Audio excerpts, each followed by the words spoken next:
Yo, John, anybody ever tell you look like the Persian Nick Wright?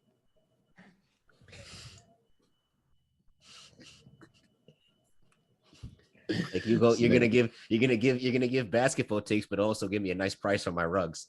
I got ice in my veins. Walk like a champion, champion, champion. I'm so cold-blooded, I fear nobody. Ain't no letting down, I won't let you down. 'Cause I got ice in my veins. I talk like a champion, like a champion. I'm so cold-blooded, I'm so cold-blooded. I fear nobody, I fear nobody. I walk like a champion. Oh, man. But speaking of bringing it back to the Joe Harris comparisons, Corey Kispert's March Madness is over now, which is kind of sad. That's one less thing to bet on. I didn't even really bet on that shit, to be honest. Really? Yeah. Bro. I only bet in the props, dog. I bet in the first round, and after I forgot who it was. I think it was Arkansas that fucked me. Then that was it. See, it's all about the. See, I wasn't doing like parlays. I was doing just live betting. Oh, you just live betting? I was just doing it. The live betting was hitting. But honestly, I enjoyed this for, it was nice because we were robbed of one on March Madness last year. So it was nice having it back. It would have been better. The championship game was weak. It was very disappointing. I wasn't surprised that Baylor won, but I was summary of the championship game. Baylor punched Gonzaga in the mouth. They never fully recovered. Never. Yep. Because Gonzaga actually played pretty well in the second half. It was just they just couldn't defend. Could never overcome that 19-point deficit in the first half. But shout out to Baylor, though. I think the closest they got it was 9. Yep. Yeah, they got to 9. Yeah, you thought the way they finished the first half, they were going to come out, and then they still came out flat. Still came out flat. They couldn't play defense. Nope. And Baylor was making those shots. They came to hoop, man. Yep. They came to hoop, and them motherfuckers were hitting threes like crazy. First championship. Baylor's first national championship. Good for them, bro. Yep. Baylor Bears. You know what I'm saying? When he took over, they showed the video. He took over in 2003. Yep. And in 2003 said, he's like, I'm not here just to make the March Madness. He's like, I'm not here to make the tournament. I'm here to win games. I'm going to keep it real. I'm surprised he lasted 18 years. It's kind of rare that you see. He won 11 games in his first 3 years combined. It's kind of rare you see somebody from a Power 5. I mean, I know Baylor's not necessarily known for basketball, but it's kind of rare you see somebody from a Power 5 school last 18 years and not make it to even – I mean, they didn't even make it to the Final Four. I mean, maybe because the basketball wasn't selling bread. It's just kind of like, all right, whatever. Basketball team just fly under the radar. Yeah. I mean, the women's team was women's team's that was been like Baylor decided to beat women's teams playing basketball and get washed playing football. Mm-hmm. Word to Sean Oakman. I mean, it's rare you find a school that's good at both. At basketball and football. Yep. Mm-hmm. Yeah, outside of SEC. I want to say like FSU. But not really, because their football team has been kind of trash lately. Really. Nobody's really consistent. Florida, I would say, is probably in the past, like in our lifetime. Both ends. In our lifetime, Florida's probably been the most successful. Because Florida won national championships in both. Yep. Yeah, I don't think there's. And I'm really sitting here trying to think about it. Like, I don't think that there's any school that's won both, because Kentucky, Duke, definitely not. UConn, definitely not. Baylor, no. North Carolina, Florida. They've been trying to make that football. I mean, their football team's been improving. North Carolina, it definitely has been improving, but they're not there yet. Right. Michigan, no, not with their football. Not Michigan State. Michigan State be having decent, like solid teams on both ends. Yeah, solid, but never like up there. Like Michigan State football. Michigan State football always be around like 500 or like a game above 500 every year. Yeah, it's tough. Yeah, bro. They need Draymond back. They need a football team. They need Draymond back. Hey, man, that's tough. But no, I really enjoyed it. I think it's kind of Suggs' that because Suggs' shot kind of just will be forgotten in the annals of history. Yeah, because when you don't win, it's all right. It'll it'll be on this highlight. They'll show it every March Madness. No, they will. Year. I mean, it's in the March Madness vault, but like, yeah, you think about it. And what did it mean? And that shot was crazy. Shout out to UCLA, man, because I really do feel like the most unique thing about March Madness is that with NBA, you don't really see parity like that. You know what I'm saying? You don't really see teams that are like underdogs like that get to that point. Usually the best team ends up playing the best team, if not like, some little bullshit that happens. But for the most part, the best teams are always in it. You know what I'm saying? But in this case, yeah, Baylor won there or 1 seed. But that for me, it's like, yo, UCLA making it to the Final Four as an 11 seed, the first 4. That's tough. That's incredibly impressive. And even though they went out incredibly sad, and if that's their last college basketball game, that sucks for them. But wow, like they got nothing to be ashamed of because they weren't even supposed to be there. Yeah, I mean, you see it with was it Oral Roberts got to the Sweet 16 as a 15 seed, and they almost got to the elite. I thought that 3 was going in. Oh my gosh, that shit was cat. But I mean, yeah, I think college allows for the parity because in the NBA, you have 7-game series. Yeah, it's kind of 40 fucking teams. Yeah, it's hard to win. You have to win 16 games in the playoffs to win an NBA championship. You only have to win 6 in the NCAA March Madness, right? Survive in advance. You can just have 4 or 5 really good games, and look at that, you're in the national championship. Shout out to Dan from Adidas, our old manager. But that's what he was a huge football fan, and he's still bringing this up where it's like, yo, you don't watch basketball playoffs? And he was like, no, because he was like, what is it like? It's not as fun when it's a 7-game series. Like, it's just who is the best team that day, and it's anyone's game for that one day. So that's like you're saying, it adds to the parity of it. Allows for things like that to happen, where it's like, usually unless someone gets hurt or a team just completely shits the bed, it's hard to win a 7-game series, and it's hard for the like worst team to really have a chance in it.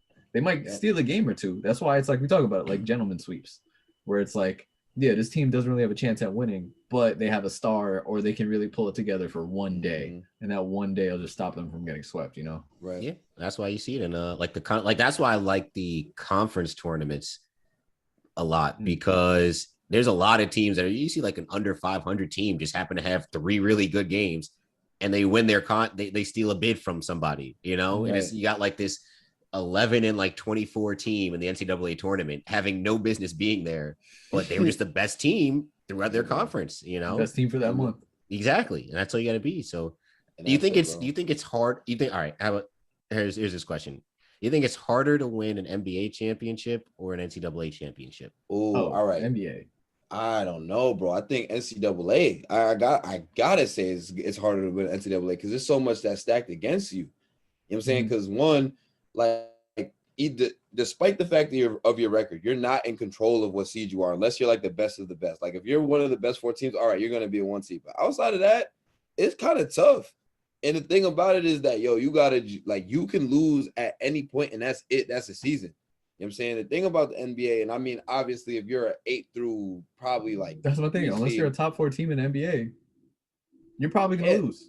Yeah, but that's what I'm saying. You got 4 chances. You got 4 chances to beat somebody. You only got one. You also got 4 chances to get smoked every game. But you still got a chance. But that's the beauty of it. You still got another game after, unless it's like game 3. You've always got another game. Yeah. And even though no team has ever come down from being down 3-0, I'm sure I would still rather take that than like I'm down by 10 with 2 minutes left in a elimination game. You know what I'm saying? Like I get that. Every game is an elimination game. You know what I'm saying? Yes. So like when you see teams like the old Villanova team that won against the against Georgetown like in a while ago. You know what I'm saying? When you got fucking NC State that won with Jim Valvano all of those years ago. You know what I'm saying? Y'all seen the survive in advance 30 for 30. Like it's tough. Like, you know what I'm saying? Like to really get there. Like, yo, imagine getting upset like that by a team that don't even deserve to be there. Like that shit could only happen in college. Bro, imagine get like Abilene Christian. Like, how sick I'd be if I was Texas and I got upset by Abilene Christian. Right. You know what I'm saying? Bro, Florida Gulf Coast before that 1 year. That's what I'm saying. That year where they just started beating motherfuckers. City, like, who baby. the fuck are you? Yeah. Where is Florida Gulf Coast at? Like, yeah, March Madness. The whole state is coast. What's happening? The March Madness, and listen, bro, that's why I'm saying like that's why they had to have that shit this year. Like I'm telling you, there's people that's going to Oral Roberts University next year just because they saw them play on TV. Yo, literally, that happened with Florida Gulf Coast. After that, consistent bids, people started wanting to go. And Wichita State with Shaka Smart. Think about how he built up that program. Nah, Shaka was with VCU.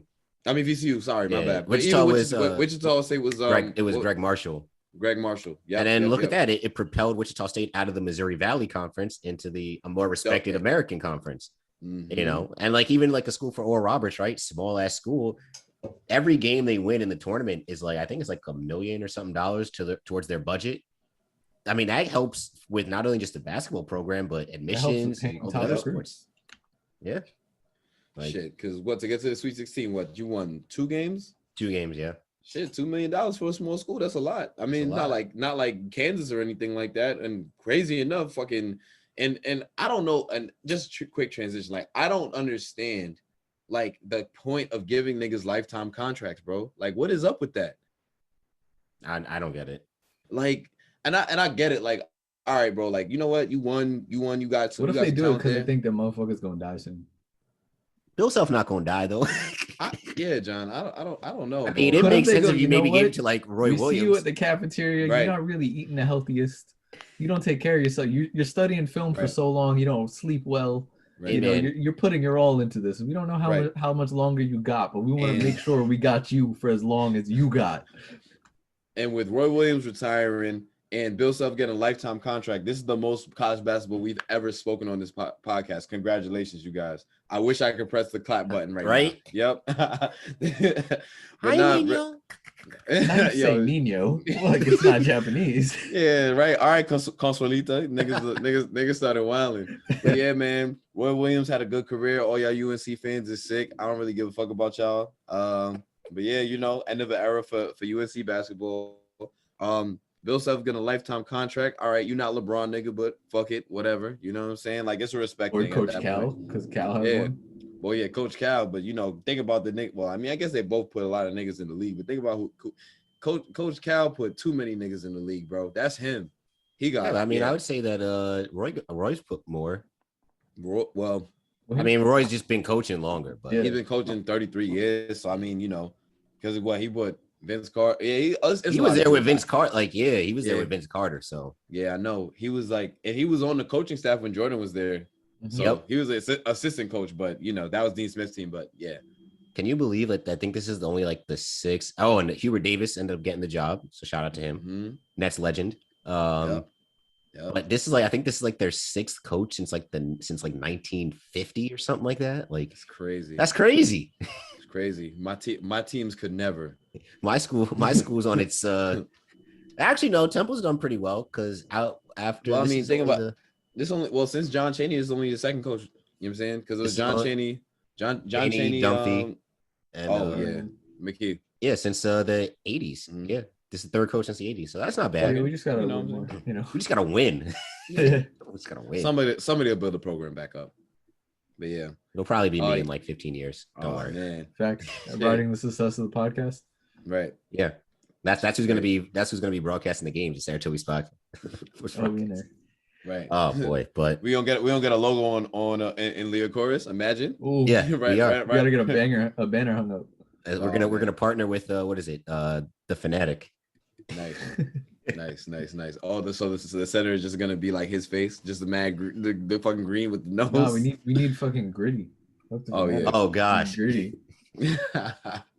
Thank you guys for listening. Thank you guys for watching. A little bit different. We will be back in the studio next week. And yeah, follow us at Saratoga Sports on Instagram and Twitter. Go like us on Facebook. Go subscribe to the YouTube channel. And you guys can follow me on Twitter at Offended Normal. Guys. Gang. Yes, sir. Y'all already know. Worldwide West in the building. Y'all can follow me on IG, Worldwide West _11. All that good stuff. Bully him to get back on Twitter. Yeah, man. I'm fully vaccinated now. So y'all already know outside, I'm coming for you. Oh, I'm getting vaccinated on Thursday. Congratulations. Hell yeah. And the stadium, I'm coming for you tomorrow. Let's go fucking Yankees. Garrett Cole got 8 strikeouts through 4 right now. He killing niggas. Killing niggas. Hey, Black Lives Matter. It's wild how you said Garrett Cole is killing niggas and said Black Lives Matter in the very next sentence. That's crazy. That's insane. Yeah, we really, really needed the soundboard this episode. Oh my gosh, that's crazy. But you know, you can follow me. You can follow me on the Twitters, J_Thomas_24. That's all I got. Nina Toads are people too. We will catch y'all next week. I got ice in my veins. Walk like a champion. I'm so cold-blooded. I fear nobody. Ain't no letting down. I won't let you down. 'Cause I got ice in my veins. I talk like like a champion, like a champion. I'm so cold-blooded, I'm